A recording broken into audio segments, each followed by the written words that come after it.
જય સ્વામિનારાયણ બધાને. આપણે લાસ્ટ વિડીયોમાં વાત કરી હતી એ રીતે કે આ વિડીયોની અંદર હું શેર કરીશ કે તમે જો સ્પાઉસ વિઝા મૂકવાના હો તો એમાં કયા કયા ડોક્યુમેન્ટ જરૂરી છે, કયા કયા તમારે હોવા પડે. બટ એ પહેલાં તમને અહીંયા કિચનમાં બતાવી દઉં. કાજલ બનાવે છે અત્યારે પકોડા, અને આમ જો તમને પકોડા દેખાતા છે, સરસ મજાના પકોડા થાય છે. આ બાજુ બટેટા પૂરી છે. શું કેવું, મોજે મોજ ને? હાલો ભાઈ, કાજલનું ધ્યાન નથી, એ થોડીક સિરિયસ છે બનાવવામાં. હવે હું તમને શેર કરીશ કે કયા કયા ડોક્યુમેન્ટ્સ જનરલી બધા હોવા પડે આપણે જ્યારે સ્પાઉસ વિઝા ફાઇલ કરીએ ત્યારે. ખાસ તો એ જ રેકમેન્ડેશન રહેશે મારું કે જ્યારે તમે અહીંયા સ્ટુડન્ટ વિઝા પર હો, માસ્ટર્સ કરતા હો, ત્યારે તમારે સ્પાઉસ વિઝા અપ્લાય કરી દેવાના, જેથી તમારા ચાન્સીસ વધારે રહેશે સ્પાઉસ વિઝાના અપ્રુવલના.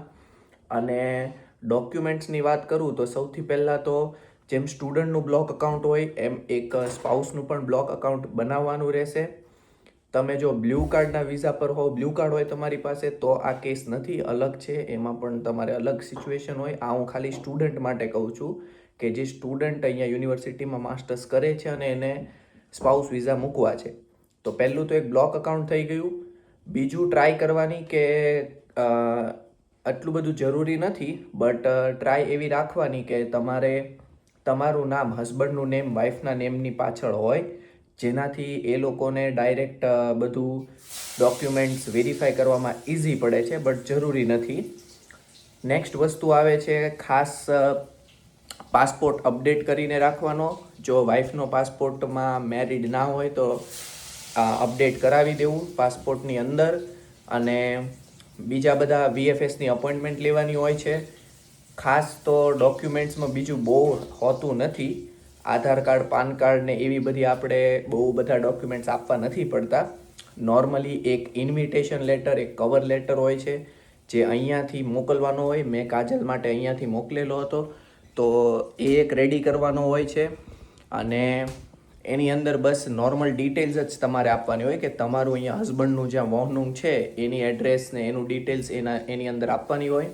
ખાસ હું આ વિડીયોના ડિસ્ક્રિપ્શનમાં જ તે એક આખું ફોર્મ શેર કરી દઈશ જે ઓફિશિયલ જર્મન એમ્બેસીએ શેર કરેલું છે કે તમે family reunion visa, spouse visa જે કરતા હો એમાં કયા કયા ડોક્યુમેન્ટ જોઈએ છે, એ ટોટલ ક્રમ વાઇઝ એમાં આપેલા છે. અને એ જ રીતે આપણે જ્યારે VFSની અપોઇન્ટમેન્ટ લઈએ ત્યારે એ લઈને જવાના હોય. અને ત્યાં એ બધા આપણે ઓરિજિનલ અને ડુપ્લિકેટ એક એક ઝેરોક્સ કોપી, એ આખા સેટ રેડી કરીને એ લોકોને એક ઝેરોક્સ કોપી આપવાની હોય અને ઓરિજિનલ પણ સાથે રાખવાનો હોય. કોઈ પણ વસ્તુ એ લોકો માંગી શકે. અને હવે વાત કરીએ આપણે, જ્યારે તમે VFSની અપોઇન્ટમેન્ટ બુક કરો છો તો બુક કર્યા પછી જનરલી 1 મહિના પછીની તમને અપોઇન્ટમેન્ટ મળે છે. જ્યારે અપોઇન્ટમેન્ટ હોય એ દિવસે સ્પાઉસને ત્યાં આઈધર તમે જો મુંબઈની અપોઇન્ટમેન્ટ બુક કરી હોય, અમારા કેસમાં મુંબઈ અમે VFS બુક કરેલું હતું મહાલક્ષ્મી, તો ત્યાં જવાનું હોય સ્પાઉસને બધા ડોક્યુમેન્ટ્સ લઈને. અને એ લોકો ત્યાં તમારું આટલું બધું ઇન્ટરવ્યૂ તો નથી લેતા, બટ તમને થોડાક બેઝિક્સ ક્વેશ્ચન્સ કરે છે. યસ, જો કાજલ કે એ રીતે કે તમને થોડા ઘણા બેઝિક ક્વેશ્ચન્સ તો એ લોકો પૂછશે જ કે શા માટે જાઓ છો, શું રીઝન છે, અને તમારા હસબન્ડ શું કરે છે ત્યાં. તો આ બધા જનરલ ક્વેશ્ચન્સ બેઝિક કરશે, ઇંગ્લિશની અંદર રહેશે. અને VFSની અપોઇન્ટમેન્ટની અંદર તમને બીજું તો બહુ એટલું બધું ડિટેલમાં એ લોકો કંઈ કહેશે નહીં. અને એ થઈ જાય પછી તમારી ફાઇલ તમે અહીંયા જે તમારા હસબન્ડ જે અહીંયા રહેતા હોય જે પણ સિટીમાં, ત્યાંના આઉસલેન્ડર બિયોર્ડેમાં તમારી આખી ફાઇલ આવશે. અને પછી અહીંયા ફોર એક્ઝામ્પલ હું અહીંયા એર્લાંગનમાં છું, તો મારા આઉસલેન્ડર બિહોર્ડે મને ઈમેલના થ્રુ કોન્ટેક્ટ કરેલો હતો અને મને લાસ્ટ પે સ્લિપ મારી માંગી હતી, પછી મારો વોહનું કોન્ટ્રાક્ટ માંગેલો હતો. તો આવા બધા બેઝિક ડોક્યુમેન્ટ જે ભલે તમે ઓલરેડી સબમિટ કરેલા હોય છતાં તમારી પાસે માંગશે, અને એ તમારે પાછા એ લોકોને સબમિટ કરવાના. અને પછી વિધિન અમારે એર્લાંગનની અંદર થોડું કામ ફાસ્ટ છે, તો મારે 1 વીકની અંદર જ એ લોકોનો રિપ્લાય આવી ગયો. અને મેં જેવું સબમિટ કર્યું એટલે 1 વીકની અંદર જ એ લોકોએ મને કહી દીધું કે તમારા સ્પાઉસ વિઝા અમે અપ્રૂવ કર્યા છે અને હવે તમને તમારો પાસપોર્ટ ટૂંક સમયની અંદર રિસીવ થશે. તો આમ હતું આખી અમારી પ્રોસેસ. અને આઈ થિંક આમાં તમને ઘણી બધી ક્લેરિટી આવી ગઈ હશે કે કયા કયા ડોક્યુમેન્ટ જોઈએ, કઈ રીતની પ્રોસેસ હોય. મારે 1.5 month જેવું લાગેલું હતું સ્પાઉસ વિઝા મેં મૂક્યા અને પછી અપ્રૂવ થવામાં. જો કે અમારે એરલાંગનમાં સિસ્ટમ ફાસ્ટ હતી, બધું કામ ફાસ્ટ થાય છે એટલે એટલું ફાસ્ટ થયું. ઘણા બધા સિટીની અંદર ઘણી વધારે વાર લાગે છે, ઘણા ખરા તો 6 મહિના સુધી વાટ જોવે છે બટ અપ્રુવલ આવતું નથી.